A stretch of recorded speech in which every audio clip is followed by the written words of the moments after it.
নমস্কার, মহুয়াবার্তা ইউটিউব চ্যানেলে মহাভারতের ধারাবাহিক পর্বে আপনাকে স্বাগত জানাই।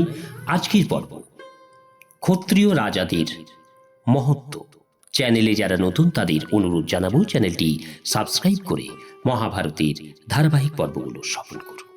আসুন আজকের পর্ব শুরু করি। বৈশম্পায়ন বললেন, পাণ্ডবরা মার্কণ্ডেয় মুনিকে বললেন, মুনিবর, আপনি ব্রাহ্মণদের মহিমা শোনালেন, এবার ক্ষত্রিয়দের মহত্ব শুনতে চাই। মহর্ষি মার্কণ্ডেয় বললেন, তাহলে শোনো, আমি ক্ষত্রিয়দের মহত্ব শোনাচ্ছি। কুরুবংশীয় রাজাদের মধ্যে সুহূত্র নামে এক রাজা ছিলেন। তিনি একদিন সৎসঙ্গের উদ্দেশ্যে মহর্ষিদের কাছে গেলেন। ফেরবার সময় তিনি রাস্তায় উশিনর পুত্র রাজা শিবিকে রথে করে আসতে দেখলেন। কাছে এলে একে অপরকে অবস্থা অনুসারে সম্মান জানালেন, কিন্তু গুণে তারা দুজনেই সমান মনে করে কেউ কাউকে পথ ছাড়লেন না। এর মধ্যে দেবর্ষি নারদ সেখানে এলেন। তিনি জিজ্ঞাসা করলেন, কি ব্যাপার, তোমরা দুজনে একে অপরের পথ আটকে দাঁড়িয়ে আছো কেন? তারা বললেন, পথ দেওয়া হয় যিনি বড় তাকে। আমরা দুজনেই সমান, তাহলে কে কাকে পথ দেবে?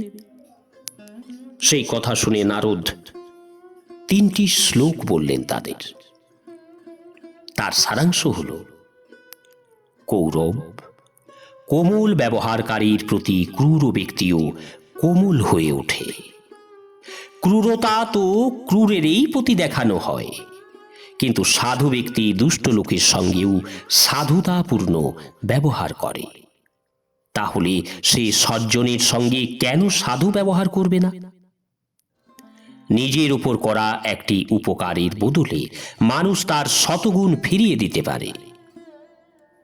দেবতাদের মধ্যেও এরূপ উপকারের মনোভাব থাকবে এমন কোনো নিয়ম নেই। উশিনর কুমার রাজা শিবির ব্যবহার তোমার থেকে ভালো। নিজ প্রকৃতির মানুষকে দান দিয়ে বশ করো, মিথ্যাকে সত্য ভাষণ দিয়ে জয় করো, ক্রূরকে ক্ষমা দিয়ে, দুষ্টকে ভালো ব্যবহার দিয়ে নিজ বশে আনো। সুতরাং তোমরা দুজনেই উদার হও। এবার তোমাদের মধ্যে যে বেশি উদার সে পথ ছেড়ে দেবে। এই বলে নারদ ঋষি মৌন হলেন। এই কথা শুনে কুরুবংশীয় রাজা সুহূত্র শিবিকে নিজের ডান দিকে করে তার প্রশংসা করতে করতে চলে গেলেন। মহর্ষি নারদ এইভাবে রাজা শিবির মহত্ব নিজ মুখে জানালেন। এবার অন্য এক ক্ষত্রিয় রাজার মহত্ব শোনো।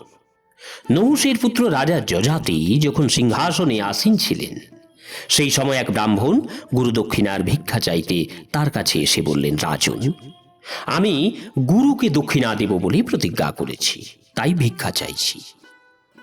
জগতের অধিকাংশ মানুষ ভিক্ষুকদের দেশ করে, তাই আপনাকে জিজ্ঞাসা করি, আপনি কি আমাকে অভীষ্ট বস্তু দিতে পারবেন? রাজা বললেন, আমি দান দিয়ে তার প্রচার করি না। যে বস্তু দানের যোগ্য তা দান করে আমি মুখ উজ্জ্বল করি। আমি তোমাকে 1,000 রক্তবর্ণ গাভী প্রদান করছি, কারণ ন্যায্যত প্রার্থনাকারী ব্রাহ্মণ আমার অত্যন্ত প্রিয়। প্রার্থনাকারীর উপর আমার ক্রোধ হয় না এবং কোনো কিছু দান করে আমি অনুতাপ করি না। এই বলে রাজা তাকে 1,000 গাভী দিলেন এবং ব্রাহ্মণ সেই দান স্বীকার করলেন। নমস্কার, আজকের পর্ব এখানে শেষ করছি। আসবো আগামী পর্ব নিয়ে রাজা শিবির চরিত্র। চ্যানেলে যারা নতুন তাদের অনুরোধ জানাবো চ্যানেলটি সাবস্ক্রাইব করে মহাভারতের ধারাবাহিক পর্বগুলো শ্রবণ করুন। রাধে রাধে, হরে কৃষ্ণ।